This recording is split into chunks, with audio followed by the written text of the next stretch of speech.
Hello students, welcome to EPG Pathshala. I am Monica Saini from Department of Anthropology, University of Delhi. Today I am going to discuss about the module Identification through mannerism, deformities, scars, occupational marks, handwriting, age, sex and ethnic association under the paper of Forensic Anthropology. In this module, you'll learn about the personal identification, need of identification, and different methods of identification, which include race, age, sex, deformities, scar, occupational marks, handwriting, and mannerism. Identification is the establishment or determination of the individuality of a person. In this process, the characteristics by which one person is distinguished from others are determined. Identification may be complete or partial. Complete identification is the absolute fixation of the identity of a person, whereas partial identification refers to the ascertainment of only some facts about the identity, which also helps or assists in the complete identification. In medico-legal cases, identification is important in living or as well as in dead. In living persons, identification is required in civil and criminal cases. Civil cases include impersonation or false personation, which include disputed identity in case of divorce or nullity of marriage, disputed sex, missing persons, and lost memory patients, whereas criminal cases include assault, murder, dacoity, sexual offences, absconding soldiers, criminal abortions, and to fix up the age of criminal responsibility and majority. In case of dead person, again identification is required in the cases of natural mass disasters like earthquakes, tsunamis, landslides, floods, or it can be natural mass disasters. And in case of man-made disasters like bomb explosions, fire, air crash, building collapse, railway accidents, or bodies recovered from the sea, rivers, canals, wells, and in cases when the body is highly decomposed or dismembered to deliberately conceal the identity of the individual. The establishment of identity is based on the number of data or requirements, which include race, sex, age, complexion and features, hair, anthropometry and dactylography, footprints, deformities, scars, tattoo marks, occupational marks, handwriting, clothes and personal articles, speech and voice, gait, tricks of manners and habit, mental power, memory and education, and the last is miscellaneous methods of identification. Race or ethnicity is a primary source of identification. The question of the determination of the race is common issue in personal identification. The identification of races is required in the cases of unknown or unclaimed dead bodies found in railway carriage, lying in the streets, roads, fields, and recovered from the wells, tanks, canals, and rivers.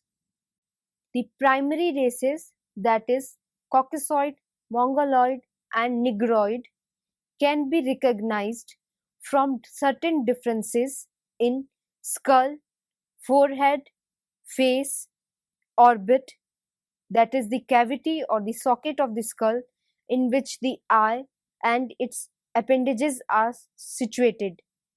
The other characteristics on which the racial identification is made include the upper extremities, lower extremities, hair, skin color, and iris color.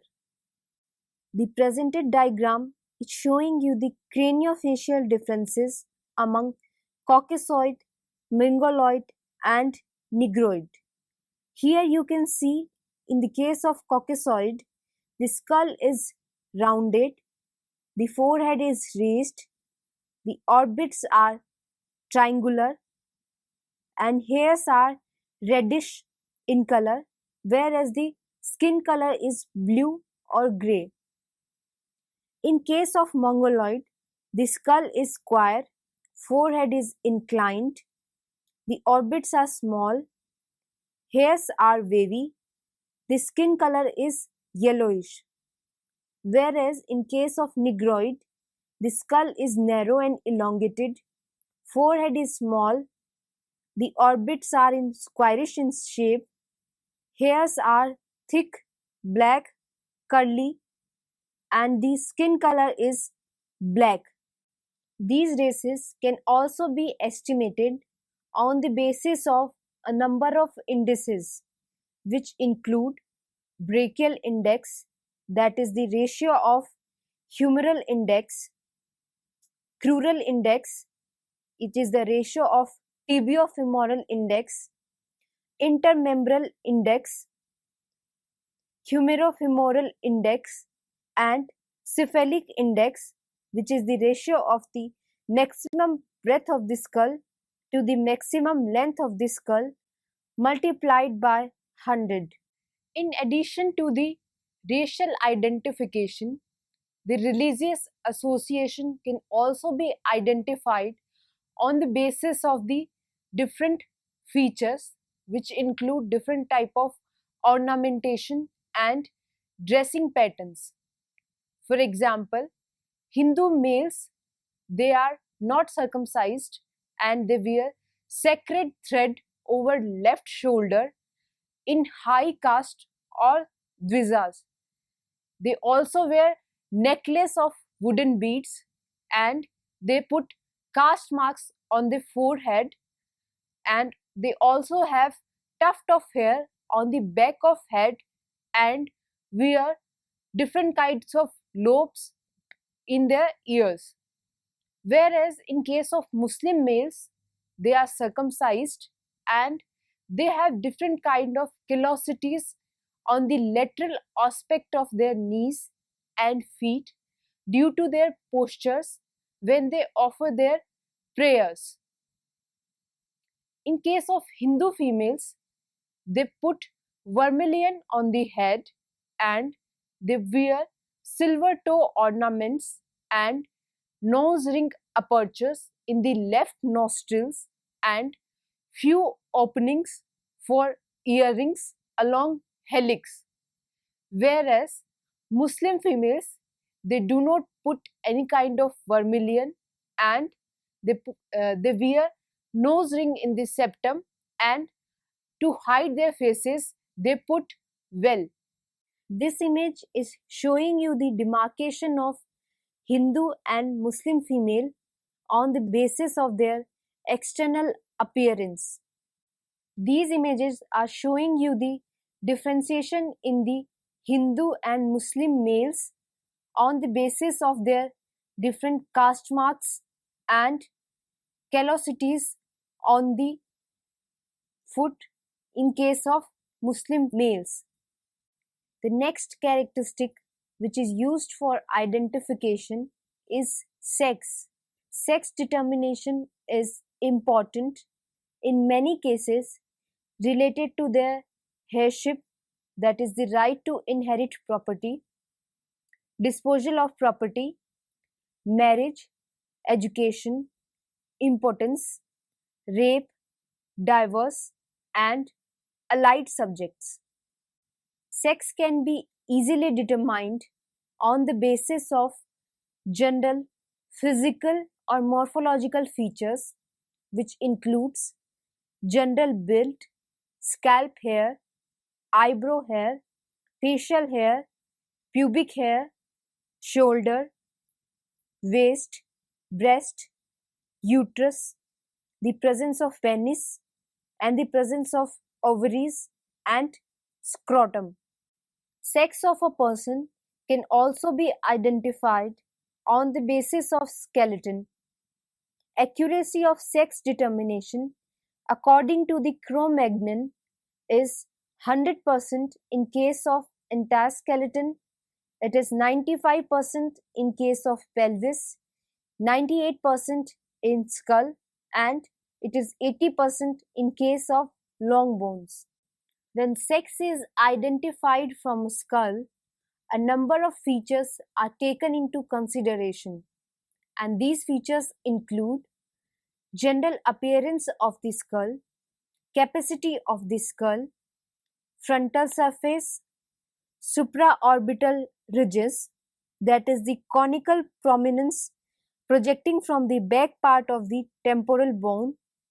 The other features include mastoid process, orbits, forehead, mandibular ramus, foramen magnum, teeth, palate, chin, jawline, and glabella, that is the area between the eyebrows just above the nose.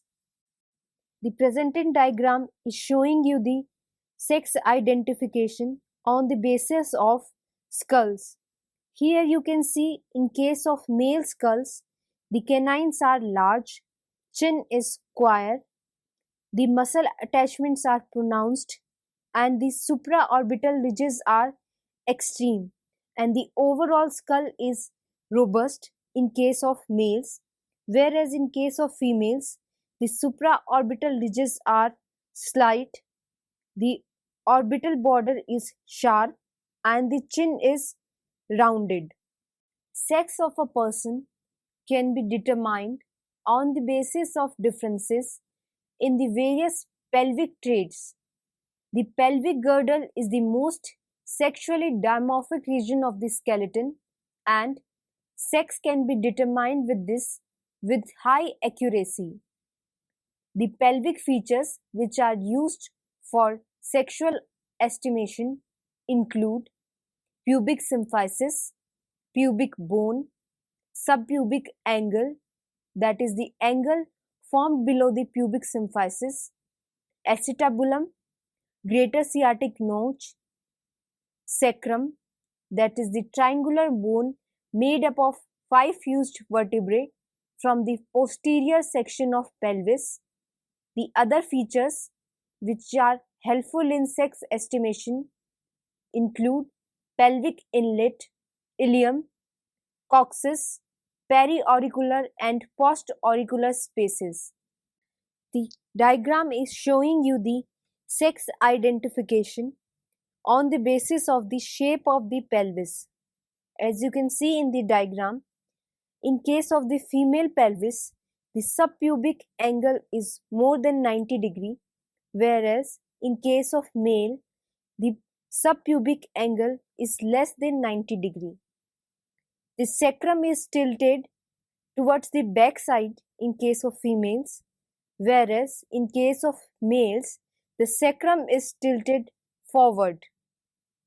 In case of females, the pelvic outlet is big with the spreaded ilia, whereas in case of males, the pelvic outlet is small and ilias are closer together. In addition to the skull and pelvis, sex can also be estimated with different characteristics of femur, sternum, that is the flat bone at the front center of the chest, and scapula, that is the bone that connects the humerus with the clavicle, and vertebral column. These characteristic features of femur include head of the femur, neck shaft angle, bicondylar width, popliteal length, general appearance, and sternal index. Whereas the characteristic of scapula which help in sex identification are the height of scapula and the glenoid activity. And in case of vertebral columns, these features are total length of the spinal column and breadth of the atlas vertebra. Sex of a person can also be determined in adults by examining the presence of testicles with the emission of fluids containing sperms, which is a strong evidence of a male, whereas the presence of ovaries with periodical bleeding from an opening in genitals, it indicates the strong evidences of a female. In the absence of above characteristics, the presence of a uterus or a second opening in the front of leading to the bladder indicates a female. Microscopic demonstration of ovarian, testicular or prostatic tissues.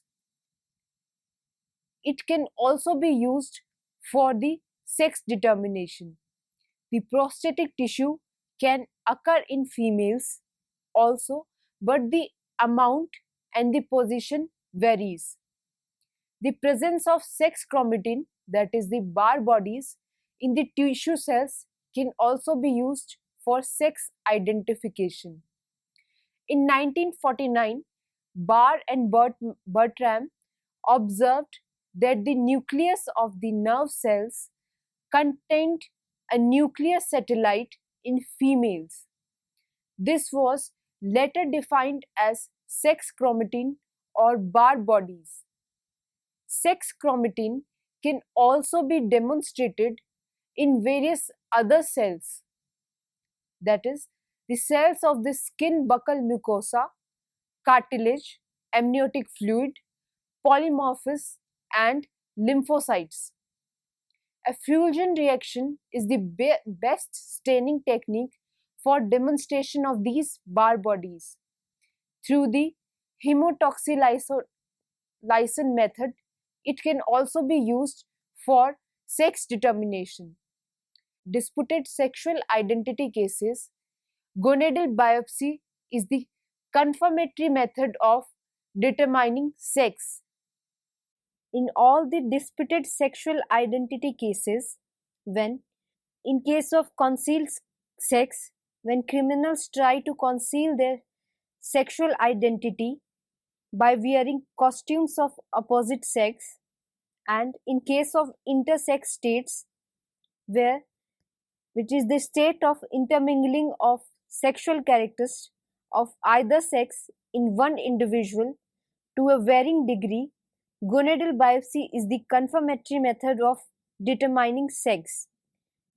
The intersex states, these can be divided into 4 stages: gonadal agenesis, gonadal digenesis, true hermaphroditism, and pseudo-hermaphroditism. Here you can see an example of gonadal digenesis, where external sexual organs are present but they fail to develop during puberty. In the first image, you can see an example of Klinefelter syndrome. These patients are anatomically male, but the chromosomal sex is predominantly female. In this second diagram, there is an example of Turner syndrome, where these are anatomically female, but the gonads are undifferentiated streaks of fibrous tissue. Now I will talk about the age, which is the primary characteristic of identification. The age of an individual can be determined from the teeth, skeleton, ossification of bones, height and weight, and some minor signs. Age of a person can be estimated from the teeth with X-rays by noting the number and position of teeth. The presence of any peculiarities like decay, malposition, overlapping or malrotation, fillings, gaps, or dentures help in the identification of the age. Every individual has two sets of teeth in his or her lifetime, that is, deciduous or temporary teeth and permanent teeth.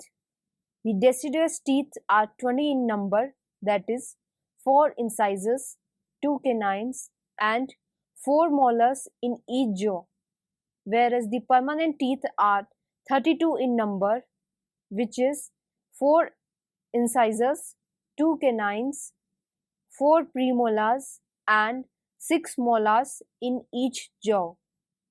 The age of a person can be determined on the basis of differences in the features of deciduous and permanent teeth, and these features include size, position, neck, crown color, presence of the ridges, and temporary molars and bicuspids.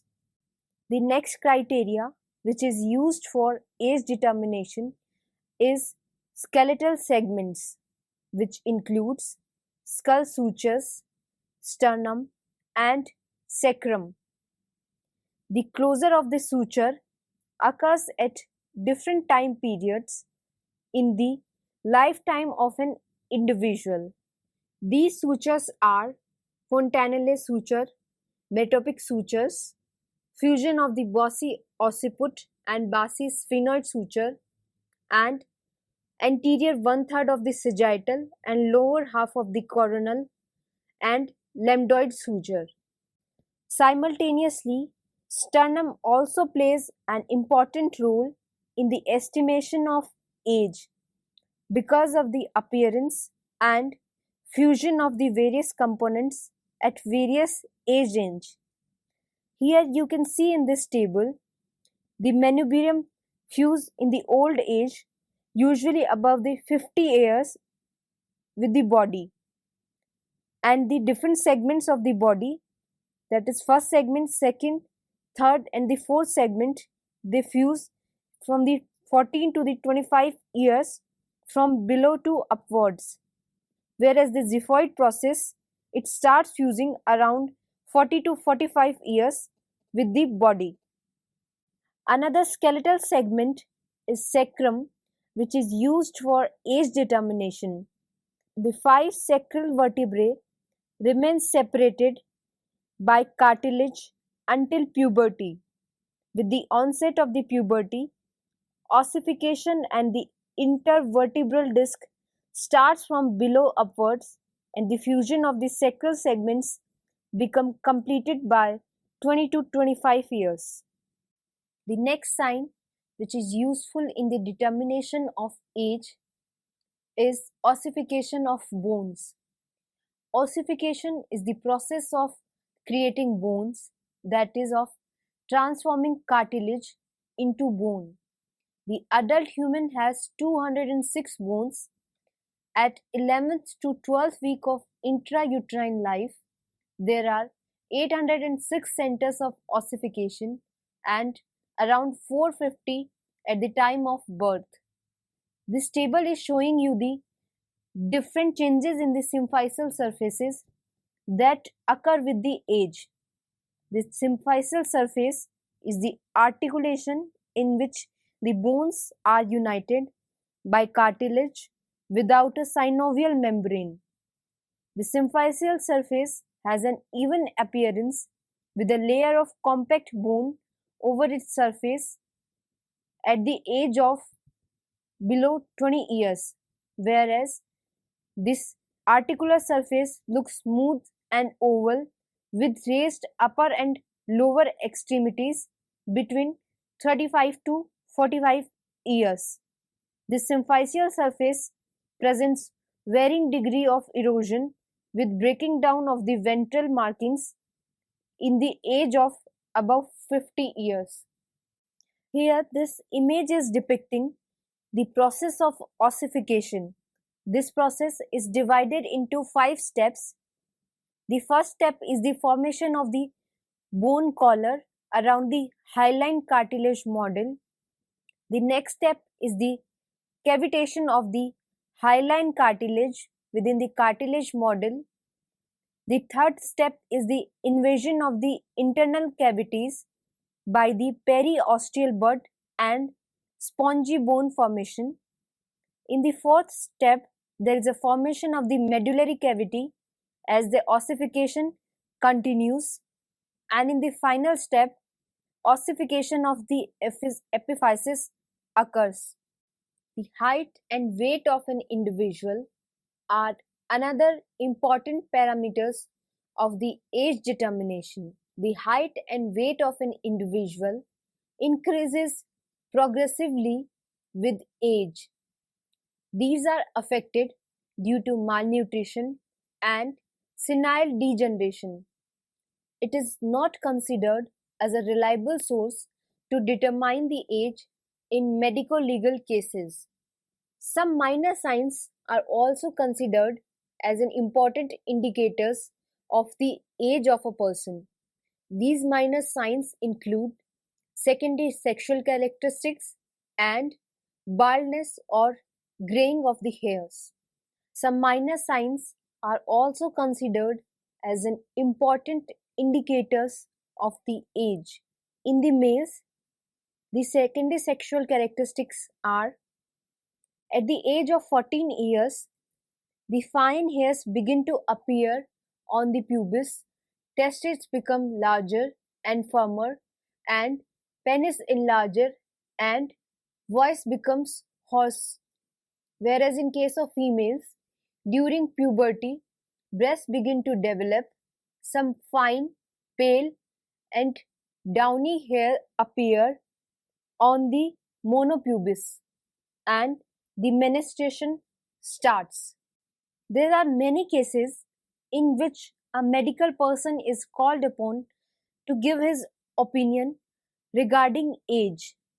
These cases include criminal responsibility, marriage contract, kidnapping, rape, attainment of majority, employment, judicial punishment, infanticides, and criminal abortion. The deformities are the another excellent means of personal identification.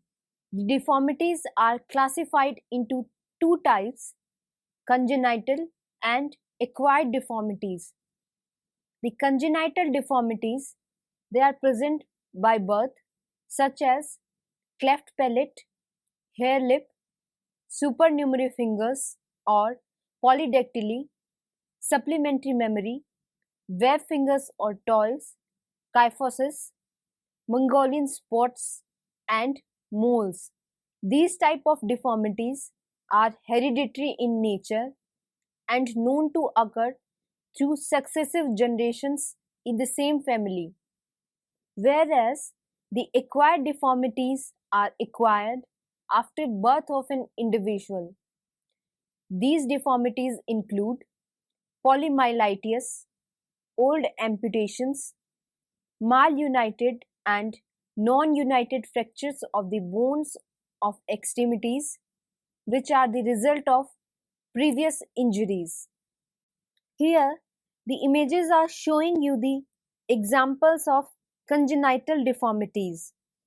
In the first image, you can see the polydactyly, where each hand of the human is consisting of 6 fingers. The second image of cleft palate, which is an acute example of congenital deformity. Here we have the examples of acquired deformities.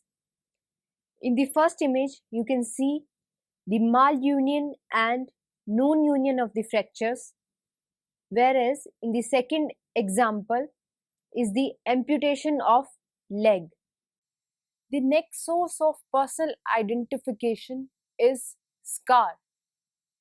A scar or cicatrix is a fibrous tissue covered by the epithelium, formed as a result of the healing process of a wound or injury in which there has been a breach of continuity of substance. A scar has no hair follicle, pigment, sweat glands, but it is slightly vascular owing to the presence of a few capillaries. The examination of a scar, it should be done under proper lighting. The things which should be noted when scars are examined include the size, shape, color, number, location on the body, smoothness or irregularity of the surface, presence or absence of the glistering or tenderness in the scar, the conditions of the end, whether it is tapering or it is not tapering, and the probable direction of the original wound may also be determined. The application of heat, filtered UV light, or surface friction make faint scars more visible. A magnifying glass is also useful for the examination of a scar. Suspected scars in the dead body can be proved by the presence or the absence of elastic tissue, which is absent in a scar. A scar generally assumes the shape of the wound causing it. A scar resulting from an incised wound which has healed by first intention is usually linear or straight. The lacerated wounds result in the broad and irregular scars, whereas the vaccination scars are circular, oval, flat, or slightly depressed. The scar causing permanent disfiguration of the head or the face amounts to the grievous hurts. Scar at the cubital fossa or dorsum of the hand may indicate drug addiction. The exact age of the scar varies according to the size, nature, and position of the wound, the presence or absence of the sepsis, the method of healing, and the vascularity of the part. The age of scar is important in ascertaining the time elapsed since infliction or sustaining of injury in assault. An uninfected superficial cut usually heals with the formation of a scar by 5th to 6th day, whereas freshly formed scars they appear reddish or bluish but is tender and soft. With age the scar contracts but it remains little tender and soft. The age is between 2 to 6 months. As the scar further contracts, it becomes tough, white, and glistening. The age is probably not less than 6 months to an indefinite number of years. The superficial linear scars, which involve epidermis, disappear in a few years. Scars resulting from wound or skin disease which involve whole thickness of the skin are permanent, whereas a scar may be removed by surgery and its shape and size may also be altered by surgical operations. Tattooing or infliction of the incision on the scarred area to efface it is sometimes practiced. Here, these images are showing you the different type of scars. In the first image, you can see the linear scar, whereas in the second image, you can see the scar made after a surgery. The next type of data is occupation marks, which is used as an important source of identification. Certain occupation or traits leave impressions on the body of the persons. These impressions or marks help in the identification of the living individuals or dead bodies. These marks are of two types. The two types of occupational marks are Temporary or permanent marks. The temporary marks include marks at their fingerprints in case of paints, dyes, chemicals, or grease. Microscopic examination of dust or debris under the nail beds or in the clothes and in the earwax and nostrils also help in the identification of an individual. It also reflects the presence of a person at a particular place, whereas the permanent marks include callosities on the outer side of the distal phalanx of the middle finger of a clerk, thickening of the palmar skin in butchers, horny and rough hands in manual laborers. Here in this table, different type of occupational marks are given. In case of coal miners, multiple blue scars are present, which are caused by the dust entering on the hands and face producing minute lacerations. In case of clerks, callosities on the outer side of the distal phalanx of the right hand is seen. In case of violinist, there is a hardening of tip of the finger of the left hand, whereas in case of manual laborers, there is a horny and rough hands. These images are depicting you the different examples of occupational marks. In the first image, the hands of a coal miner is shown, whereas in the second image, the knuckle pads in the leather buffer laborers are shown. Handwriting is the next source of personal identification. Handwriting is unique characteristic of an individual which helps in identification. A person's handwriting is a combination of two characteristics, class characteristics and individual characteristics. Class characteristics of handwriting are shared by the handwritings of a group of a person, for example, handwriting of doctors, whereas the individual characteristics are peculiar of one's handwriting system and majorly helps in individual identification. The identification of handwriting is a scientific process that includes the examination of various aspects of handwriting, including the writer's slant, margin, size of the letters, beginning and ending stroke, speed and flow of handwriting, and particular letter formations. There are different factors which influence the handwriting.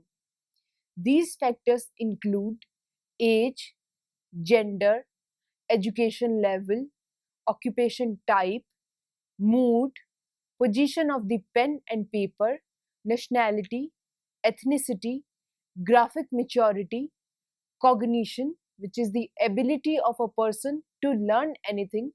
The handwriting is also influenced by the heredity, rheumatic disease of the joints of hands, or different kind of psychological disorders. This illustration is representing the comparison of handwriting samples by using different features of handwriting such as baseline alignment, connecting strokes, height relationship, and structural differences. The next source of identification is mannerism. Mannerism is a habitual or particular mode or way of doing an act. It is also defined as marked or excessive adherence to an unusual or a particular manner. These are individualistic of an individual. The examples of mannerism include repetitive jerky movements of the shoulder or the muscles of the face or left-handedness. These images are showing you different examples of mannerism. In the first image, the unique style of Shah Rukh Khan is shown, whereas in second image, the left-handedness of Barack Obama is shown as an example of mannerism. So students, let us summarize what we have studied in this module. The identification is the determination of an individuality of a person. It deals with the recognition and verification of a person. This identification process is done in living or dead persons by recognizing or identifying certain features or characteristics that are unique to that person. Identification also has certain medico-legal importance in civil or criminal cases.